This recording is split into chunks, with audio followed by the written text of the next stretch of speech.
নমস্কাৰ আমাৰ এই গাঁওখনৰ নাম হৈছে চিঙিমাৰী পাৰ্ট 1 উজানপাৰা। আমাৰ বিশেষকৈ এই কৈজা নদীৰ ওপৰত যিখন সাঁকো চলি আছে বছৰকে বছৰ আমাৰ এই বৰ্ষাত মানে পানী বাঢ়িলে সাঁকোটো লৈ যায়। আমাৰ ৰাইজৰ যিখিনি মানে সুবিধা সম্পৰ্কে সাঁকোখন বান্ধা হয় আৰু বহুতো স্কুলীয়া ছাত্ৰ ছাত্ৰী আছে, তেখেতে অসুবিধা হয় আহিবলৈ। সাঁকোখন লৈ গ'লে আমাৰ ভেলা দি পাৰ হ'ব লাগে আৰু ইয়াতে আমাৰ কিছুমান মানুহ ইয়াৰ পৰা সাঁকোই নোহাতে উঠি গ'ল ভয়তে, তেখেতে কেনেকৈ কি কৰিব মানে উপায়হীন নোহোৱা হৈ কোনোমতে আছে। আৰু খেতি বাতি বহুত মাটি আছে মানে ইয়াতে কৰিব নোৱাৰা হৈছে এই পুলখন নোহোৱাৰ বাবে। এনেকৈ আমাৰ গাঁওবাসীৰ বিৰাট অসুবিধা হৈছে আৰু এনেকৈ আমাৰ পুলখন হ'লে অতি সোনকালে আমাৰ বিশেষভাৱে ভাল হয় আৰু সক্ষম। আৰু লাইন নাই, বিশেষকৈ সিটা এটা প্ৰব্লেম হৈছে, সেইটো এটা কথা।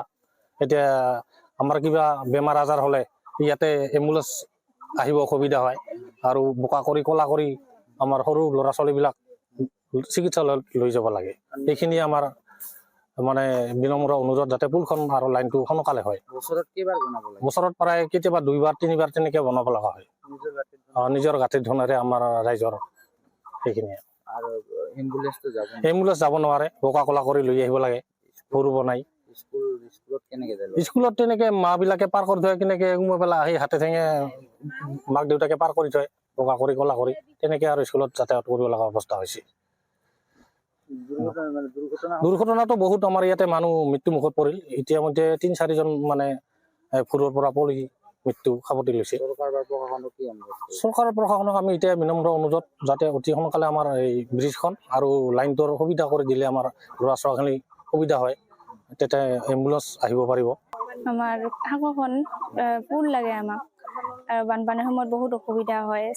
আমি কলেজত যাওঁ, পাৰ হ'ব বহুত অসুবিধা হয়। কেতিয়াবা পৰীক্ষা থাকে, পৰীক্ষা দিব যাব নোৱাৰোঁ।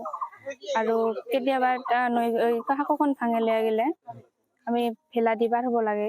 বানপানীৰ সময়ত ভঙাই লৈ যায়। মামাক কি অনুৰোধ কৰিব? মামাক এটাই অনুৰোধ, আমাক পুলখন যেন সোনকালে দিয়ে। স্কুল কলেজ যোৱাত অসুবিধা হয়, স্কুল কলেজ যোৱাত বহুত অসুবিধা হয়।